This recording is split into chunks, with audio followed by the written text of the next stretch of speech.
The press had not run in 40 years. It was still there when Rowena found it, a Chandler and Price Platten press on the ground floor of the abandoned Printworks on Carrow Street in Dunning Cross, iron and steel, patient in the dim.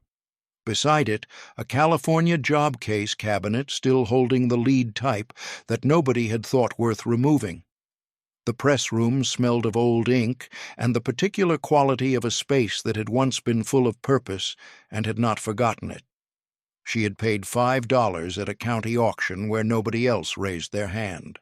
Her son had driven her to a supported living facility 16 days before that, and her daughter had sat in the passenger seat with her arms crossed and her hands gripping her own elbows, and Rowena had taken the small wooden type block from her bedside table and put it in her coat pocket.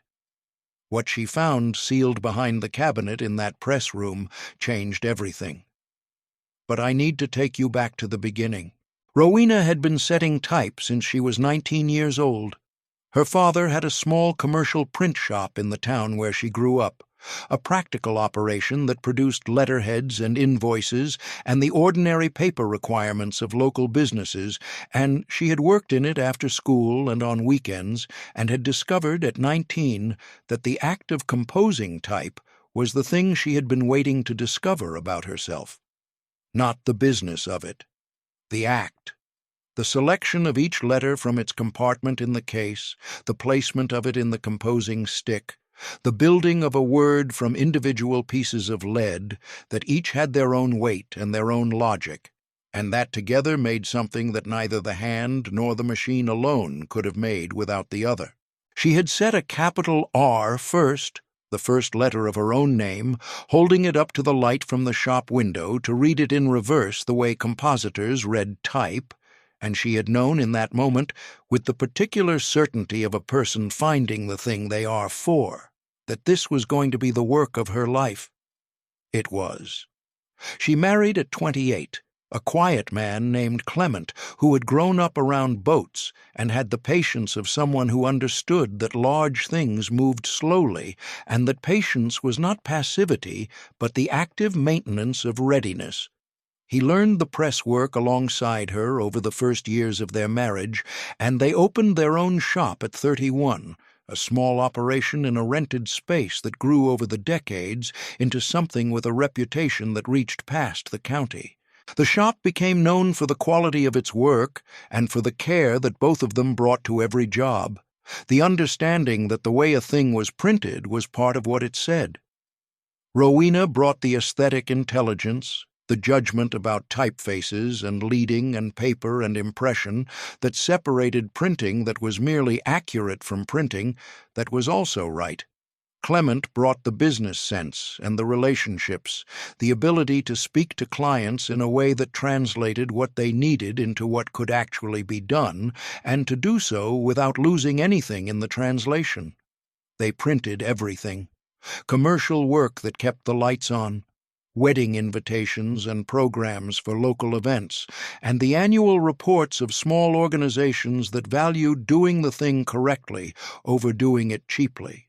A run of small literary journals that Rowena took on at rates that did not make financial sense because she believed in what they were printing and because the letterpress process was exactly right for that kind of work. The impression of the type in the paper, the ink in the fiber, the physical presence of the words that no other process could produce.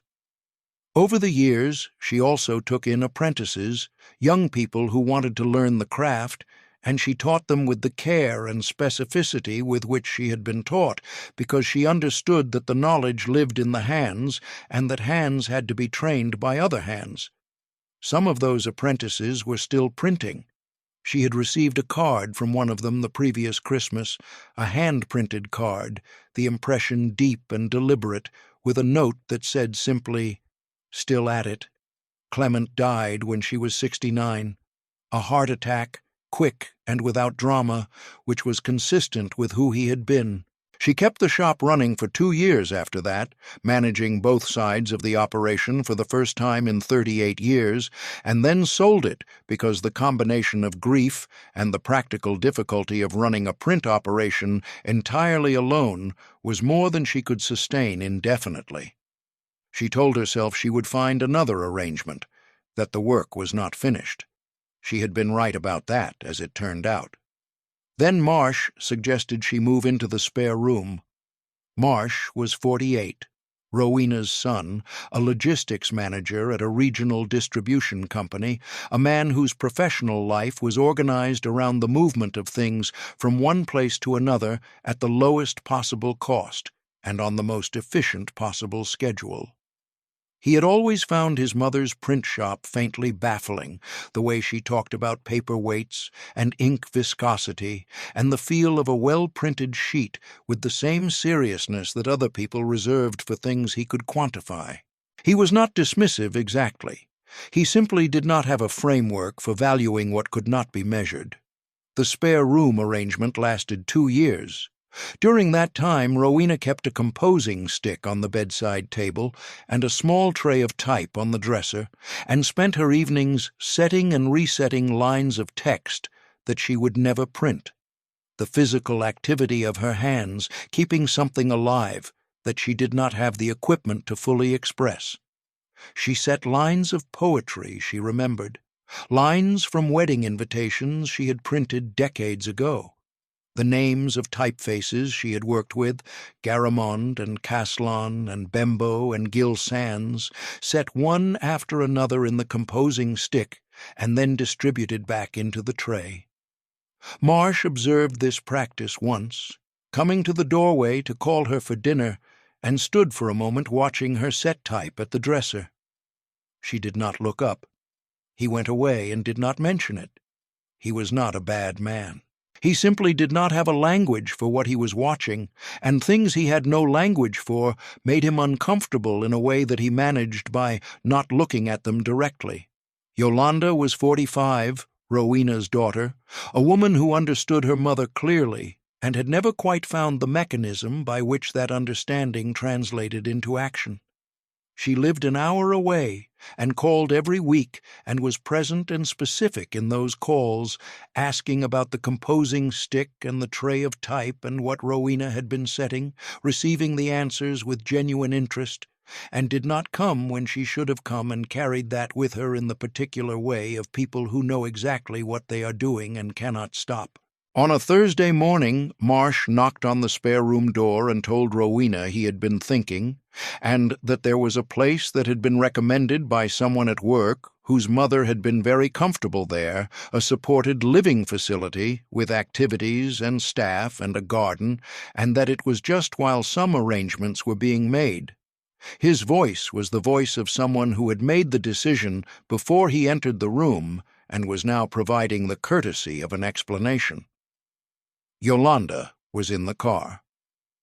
Rowena went to the bedside table and took the small wooden type block she kept there, a capital R, the first letter she had ever set, worn smooth from 36 years of carrying, the letter itself still sharp. She put it in her coat pocket. She did not say what she might have said.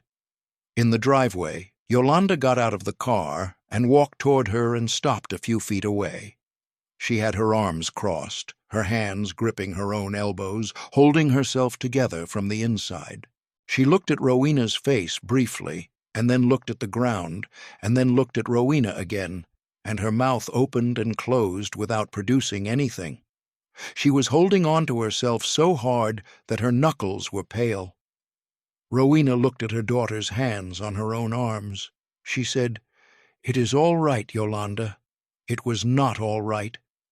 But it was the thing to say. The facility was clean and thoughtfully managed and not where Rowena intended to be. The room had a window that looked onto a garden that was tidy and impersonal, maintained by someone who knew what they were doing, but whose relationship to this particular garden was professional rather than personal, and Rowena sat at the window in the evenings with the type block in her hand, turning it over and over, the wood warm from her palm, the letter R sharp beneath her thumb when she ran it across the face of the block. She thought about the press. She thought about the specific weight of a well-inked roller, the resistance of the impression lever, the smell of ink on metal in the mornings before the work started. She thought about the California job case and the way the type lay in its compartments, each letter in its place, the lowercase e and the lowercase t and the lowercase a in the largest compartments, because English needed them most. Everything organized by frequency of use in a system that compositors had understood for centuries. She thought about pulling a finished sheet from the press and holding it up to the light and reading the impression in the paper. She had been doing this work for 36 years. Her hands had not forgotten any of it. The question was what she was going to do about that. She had a small savings account in her own name that Marsh did not know about. Money she had kept separate since the year the shop was sold, not out of any specific plan, but out of the instinct of a woman who had run a business and understood that resource control was not a small thing. She had 36 years of knowledge. She had hands that had not stopped knowing what they knew simply because the equipment had been removed from her reach. On the 9th day, she found the county delinquent property listings on the library computer, 2 miles from the facility, which she reached on foot each morning because the walk was useful thinking time. On the 13th day, she read about the abandoned Printworks on Carrow Street in Dunning Cross. She looked at it for a long time on the screen. The listing text, spare and functional, not conveying what she needed to know. She needed to know if the equipment was still there. The listing said the building contained items of original commercial use, not removed by prior tenant. She read that line 3 times. On the 16th day, she paid $5 at the county office and walked out with the deed in both hands and took the first bus to Dunning Cross. Dunning Cross was a market town that had been larger and more various 30 years ago, several of its commercial streets now thinned to a mix of still operating businesses and empty storefronts with dusty windows. Carrow Street was at the back of the town, a narrow brick lane that had been commercial for a century and a half. The Printworks building was at the end of it, its facade still bearing the ghost of painted lettering that the weather had taken mostly, but not entirely, the word press still legible in the upper right corner above the first-floor windows. She stood in front of it for a while. Brick, as the listing had said, with arched window surrounds that spoke to the care of its original construction, the keystones still sharp, the mortar pointing deteriorated, but the brickwork itself sound. The ground-floor windows were boarded. The door was padlocked with a county seal. She had the right to remove both. She removed them. She went inside. The press room occupied the entire ground floor, a long space with a row of cast-iron columns running down the center, their ornamental capitals still intact beneath decades of grime. The timber floor was solid underfoot, broad boards worn smooth by generations of foot traffic and the movement of heavy equipment. And there, at the far end of the room, the Chandler and Price platen press, black and iron, standing on its original footings, its flywheel still present, its impression mechanism intact. Beside it, the California job case cabinet, 7 feet tall, its 60 or so shallow drawers closed. She walked to the press and put both hands flat on the platen surface. The iron was cold and absolutely still, and the quality of it under her palms was the quality of something built to last, and built by someone who knew what lasting meant. She could feel, through her hands, the soundness of it. The mechanism needed work. The rollers would need replacing, and the ink system would need complete overhaul, and there were parts of the impression mechanism she needed to inspect closely before she could assess what was required. But the press was there, and it was whole, and she had been running presses like this for 36 years, and she knew what she was looking at. She opened the first drawer of the type cabinet. The type was there, every compartment present, the lead pieces small and orderly in their places. She picked up a lowercase e and held it between her fingers, reading the face of it in reverse the way compositors read type. And the shape of it was as familiar as her own handwriting, more familiar, because she had read it for 36 years before she had thought much about her own handwriting at all. She worked through the press room for the rest of that first day, methodical, making notes in a small notebook she had brought from the facility, assessing what was present and what was needed. The flywheel turned freely when she moved it by hand, which told her the main bearing was not seized. The impression mechanism needed adjustment, but the geometry of it was sound. The rollers were the most urgent item, hardened to uselessness by age, needing replacement before anything could be printed. She worked alone for the first 3 weeks. Cora brought supplies and contacts and the particular kind of practical support that did not draw attention to itself, and the County Historical Society sent a volunteer who helped with the general cleaning of the press room, and Rowena was grateful for both but did not require company to work. She had spent significant portions of 36 years working alone in a press room, and had always found that the work itself provided sufficient company. She slept at a bed and breakfast 2 streets over for the first 2 weeks, run by a woman named June who asked no questions and provided good breakfasts and charged reasonable rates. In the 3rd week, she moved into the upper floor of the Printworks building, which had been an office and a paper storage space, and which had a window onto Carrow Street and a small bathroom, and enough floor space for a cot and a chair, and the composing stick that she set up on the windowsill and used in the evenings. She was standing at the type cabinet, pulling out the drawers one by one to assess what remained, when she heard a voice from the doorway. Her name was Cora. She ran the stationery and bookbinding supply shop 2 streets over on Merchant Row, a narrow premises that smelled of paper and glue and the particular combination of materials that came from decades of providing what bookbinders and stationers and printers needed, and she had seen the county notice when it was posted and had been curious about who would buy the old Carrow Printworks and what they intended to do with it. And so, when she had seen the padlock gone and the door open that morning, she had come to see. She stood in the doorway and watched Rowena pull out the type drawers and assess the contents with the quick professional eye of someone reading a familiar inventory, and she said, "You know what you are looking at?" Rowena said she did. Cora came inside. She looked at the press and then at Rowena. She said, "Have you run one of these?" Rowena said she had run one for 36 years. Cora was quiet for a moment. Then she said that she had a delivery of conservation paper coming in on Thursday that she had been storing for a customer who had since moved away, and that it was good stock, and that if Rowena could use it, she was welcome to it. Rowena said she could use it.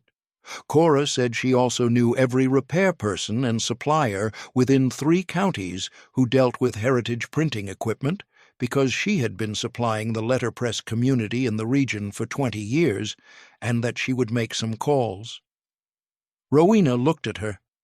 Cora said, "That press has not run in 40 years. It should run." That was the beginning of it.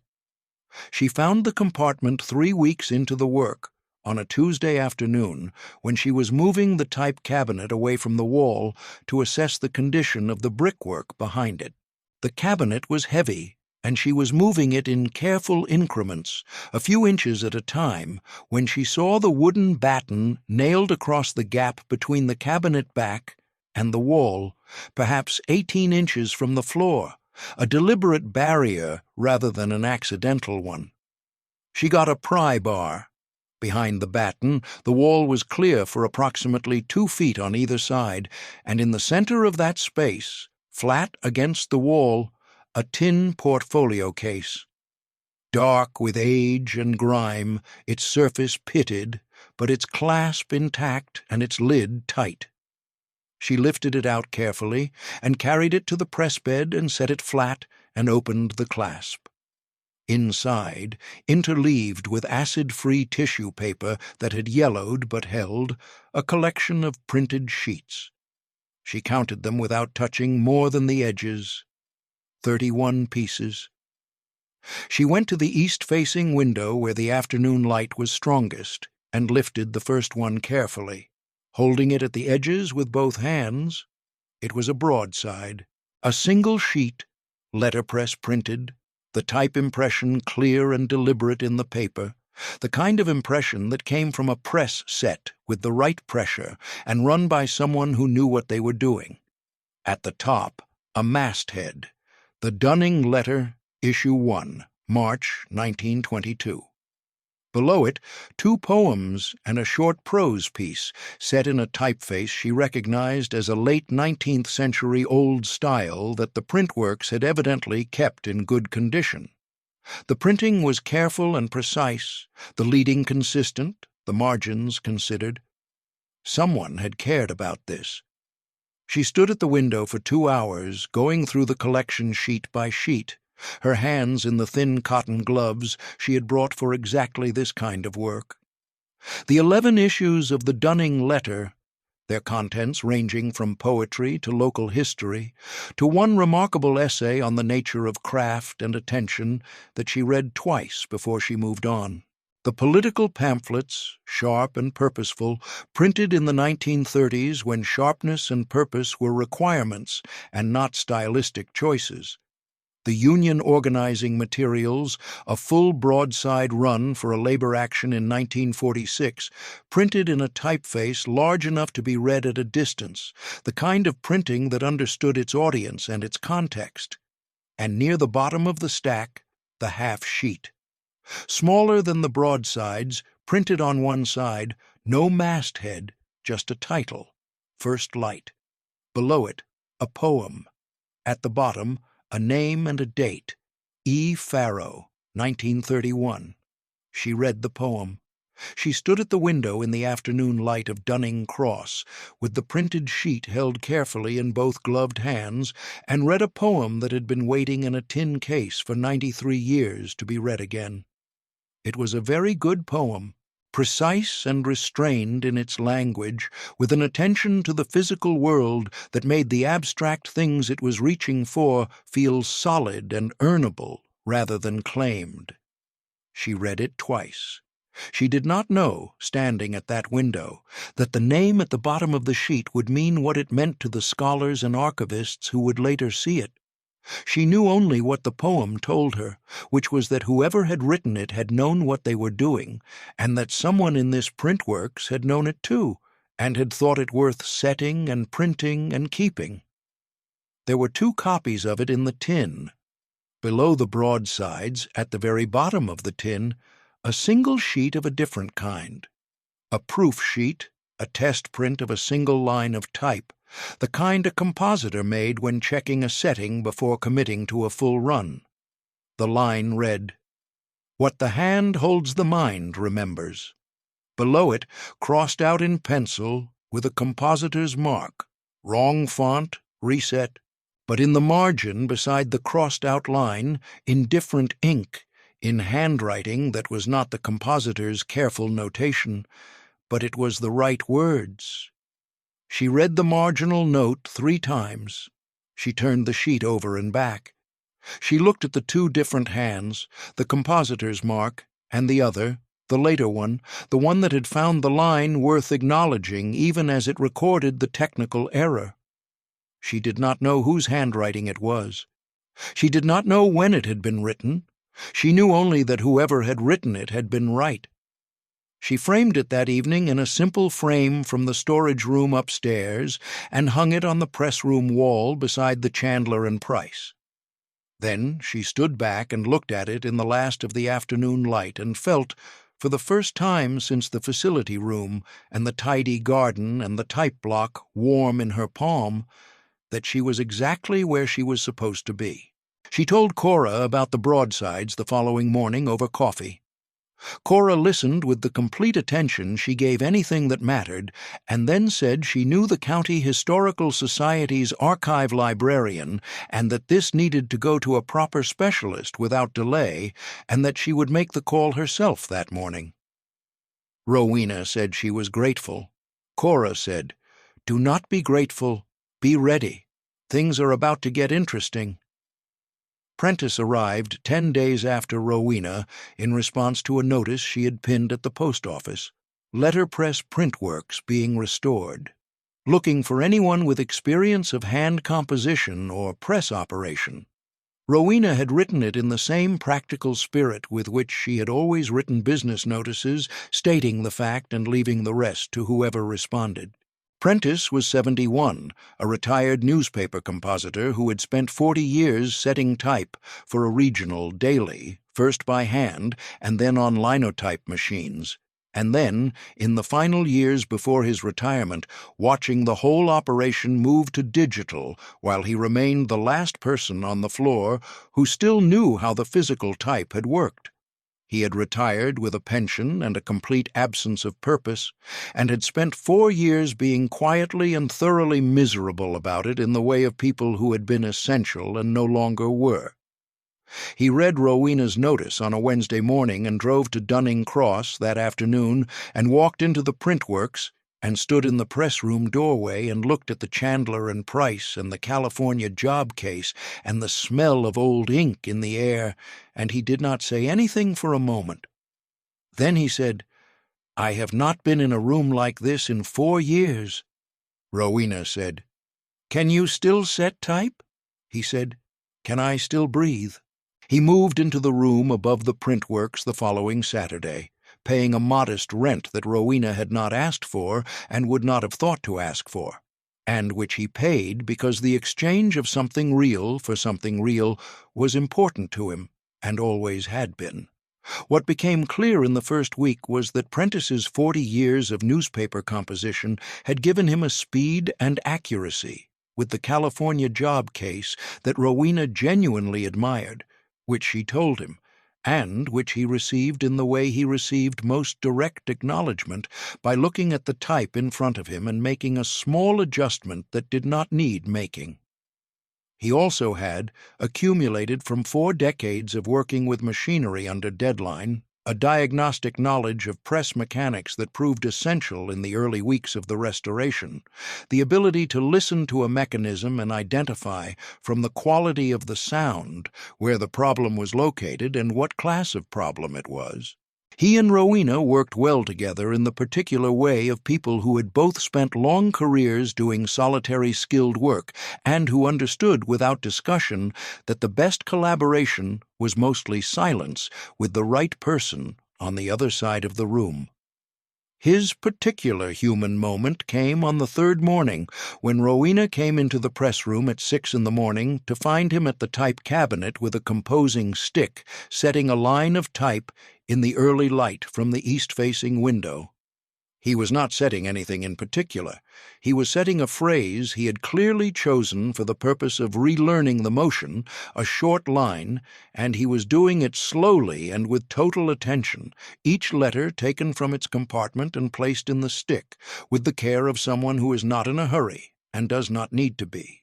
His face had an expression she recognized, the expression of a person doing the right thing with their hands, the kind of expression that could not be performed or approximated, and that appeared only when it was true.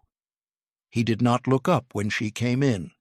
She went to the other end of the cabinet and began pulling the drawers she needed for the morning's work, and they stood at opposite ends of the cabinet in the early light, and worked in companionable silence for an hour. And that was how their working life began. Sloane arrived 3 weeks after Prentice, referred by Cora, who had spoken to her at a bookbinding workshop, and had recognized in her the specific hunger of a person who had been trained in the appearance of a craft without being given access to the substance of it.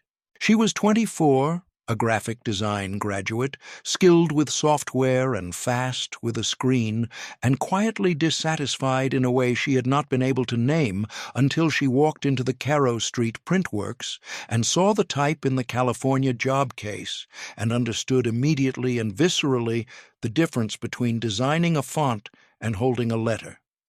She said to Rowena, "I have been putting pictures of these on screens for 3 years, and I did not know they were real." Rowena said, "They have always been real. Come in."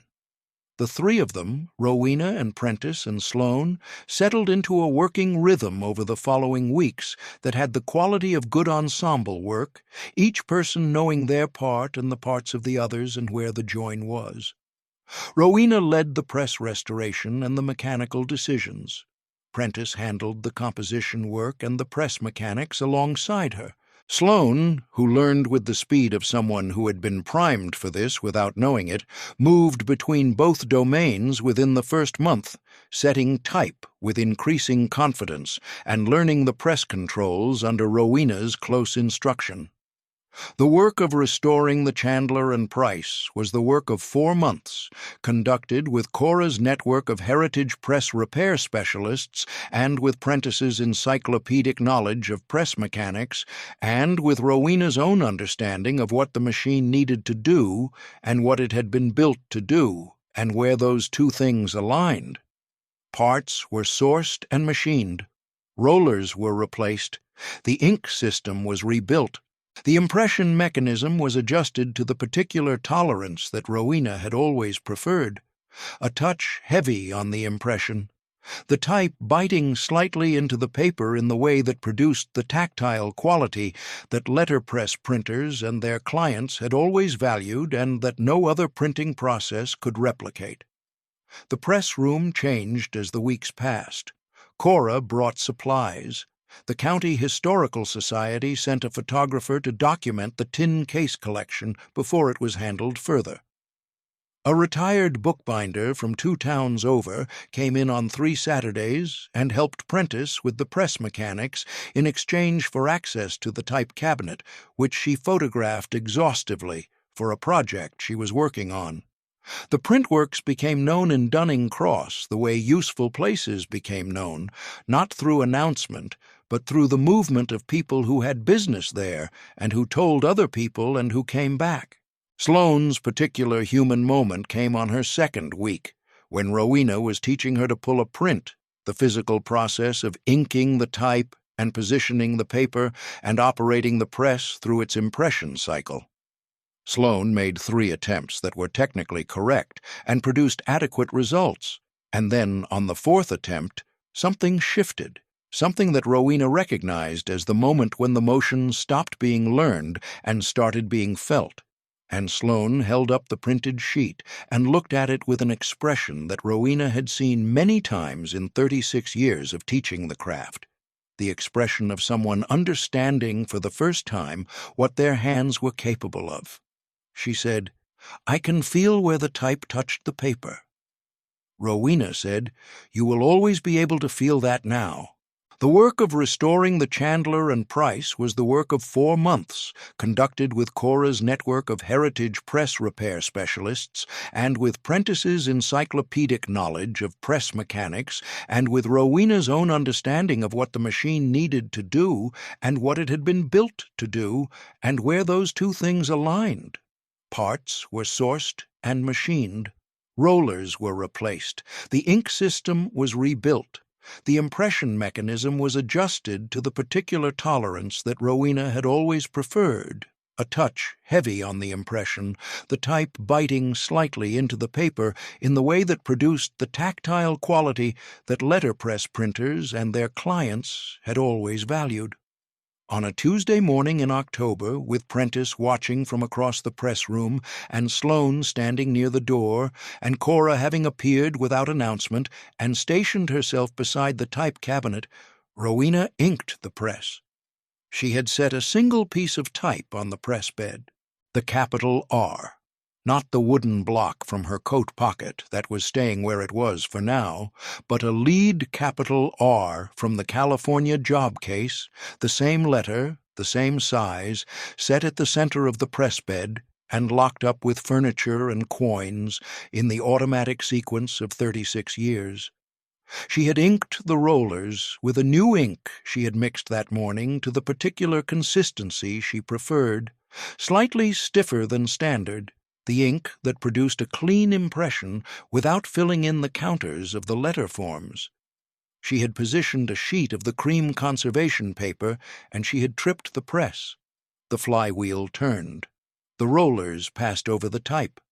The impression mechanism descended, and the type met the paper with the sound that Rowena had been hearing in her memory for 12 years, the particular sound of a Chandler and Price at impression, not loud but substantial, the sound of a thing doing exactly what it was built to do. She took the sheet from the press and held it up to the light from the east-facing window. A single capital R, printed in black ink on cream paper, the impression of the type clear in the surface of the sheet, the letter sharp and centered, and exactly right. She held it for a long time. Nobody said anything. Prentice, across the press room, had his hands at his sides and his face in the expression she had seen on his third morning at the type cabinet, the expression of a person doing the right thing. Sloane, by the door, had her hands clasped in front of her. Cora, beside the type cabinet, looked at the press, and then at Rowena, and then at the sheet in the light. After a while, Rowena lowered the sheet and looked at it straight on. The impression of the type in the cream paper was exactly the depth she had wanted, the letter present in the surface of the sheet in the way that only letterpress produced, not printed on the paper but into it, the physical record of contact between the type and the fiber. She set the sheet on the press bed and reached into her coat pocket and took out the wooden type block. The capital R, lead face on a wooden body, the first letter she had ever set, the letter she had been carrying for 12 years. She set it beside the printed sheet and looked at the two of them together, the wooden block and the printed impression of itself. And she thought about the 19-year-old who had held this block up to the light from a shop window to read it in reverse, and had understood in that moment what the rest of her life was going to be. She had been right about that. If you have made it this far into Rowena's story, hit subscribe, because what happens next is the part I have been waiting to tell you. The university rare books and printing history librarian was a man named Sorrel, who arrived at the Printworks 6 weeks after Cora had made the first contact through the County Historical Society. He came with white cotton gloves and a portable light source, and the focused deliberateness of someone who had spent a career assessing things that other people had overlooked. He spent 3 hours with the broadsides in the tin case. He handled each one with the gloves, examining the type impression, the paper, the ink, the condition of each sheet against the tissue interleaving. He made notes in a small leather-bound book. He set aside the Dunning letter issues for separate examination and spent time with each of them in turn, noting the typefaces and the quality of the presswork and the content. He spent the longest time with the 2 copies of First Light, the poem on its half-sheet with E. Farrow's name at the bottom. When he came back to where Rowena was waiting at the press, he stood for a moment looking at the Chandler and Price before he spoke. He said, "Do you know who E. Farrow was?" Rowena said she had heard the name but could not have said more than that. He told her. The collected works, first published in 1953, now in its 9th edition. The anthologies in which Farrow appeared in every major survey of the period. The decades of scholarly attention and the long-noted absence of early work, the consensus among researchers that no early publications survived or possibly had ever existed, that the poet had arrived fully formed in her first collection without prior publication. He said, "Every scholar who has worked on Farrow has assumed she never published early work. These are the proof that she did. These 2 copies are the only known surviving prints of her first published poem. They have been here for 93 years. Rowena looked at the tin case on the press bed. She said, "One stays here." He said, "I was hoping you would say that." The university acquired one copy for its archive, properly conserved and catalogued, with full credit to the Carrow Street Printworks and to the original printer, whose name appeared nowhere in the records, but whose careful work had preserved the poem through 9 decades in a tin case behind a wooden batten. The second remained at the Printworks, framed beside the proof sheet with its marginal note, the 2 pieces together on the press-room wall. A feature ran in a national literary publication 3 months after Sorrel's visit. It was a serious piece, carefully reported, about the discovery and about the Printworks and about what Rowena had found and what she had built. The Printing Heritage Foundation made contact the week after it ran. A conservation grant followed, substantial enough to fund the complete restoration of the press to full commercial working order and to establish a small annual residency for letterpress practitioners who needed time and equipment and the particular kind of space that the Carrow Street Printworks had become. The Printworks was full for the first time since it had closed. Rowena stood at the press on the morning after the grant letter arrived and ran her hands along the platen and the chase and the feedboard and thought about the original printer, whoever they had been, setting the type for first light in this room in 1931. Setting each letter from the California job case, composing the poem line by line, locking it into the chase, inking the rollers, pulling the 12 copies, not knowing in all likelihood what the poem would become or what the printer would become for having printed it, just doing the work, just sending it out into the world in the only form they had to send it. Marsh arrived on a Saturday in November. He walked through the press room and looked at the Chandler and Price, running now, Prentice at the feeder, Sloane pulling sheets at the delivery. He looked at the framed poem on the wall and the proof sheet beside it. He looked at the tin case in its display, open, the broadsides visible in their interleaved tissue. He looked at all of it with the expression of a man who has arrived expecting to find one thing and has found another entirely. He stood in front of the framed proof sheet for a long time. He read the compositor's mark, and then the marginal note beside it in its different ink. He said, "But it was the right words." Rowena said, "Yes." He said, "Who wrote that?" She said, "Nobody knows. Someone who was here, some time after the proof was pulled. Someone who thought the sentence was worth keeping even if the font was wrong." He looked at it for a while longer. Then he said, "I did not know it was going to be like this." Rowena was standing at the press with her hands on the platen. She looked at him. She said, "I know you did not. You thought you were managing a problem. You did not understand that you were ending something that had not finished." He said nothing. She said, "You are welcome here. You always will be. But I want you to understand what this is. Your father and I built a life around this work. It did not stop because the shop closed. It does not stop because I am 74. Marsh looked at the press and at the type in the cabinet and at Prentice setting a line with the ease of someone for whom the motion was as natural as breathing. He looked at Sloane at the delivery end, pulling a sheet and holding it up, reading it. He said he would like to understand it better. Rowena said, "Then come back and I will show you."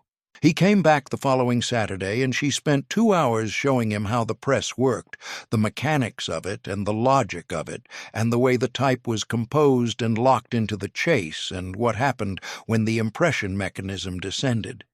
He listened with the focused attention of someone who had spent his career understanding how things moved and was applying that framework to something he had previously not thought worth applying it to. Before he left, he stood in front of the framed proof sheet one more time.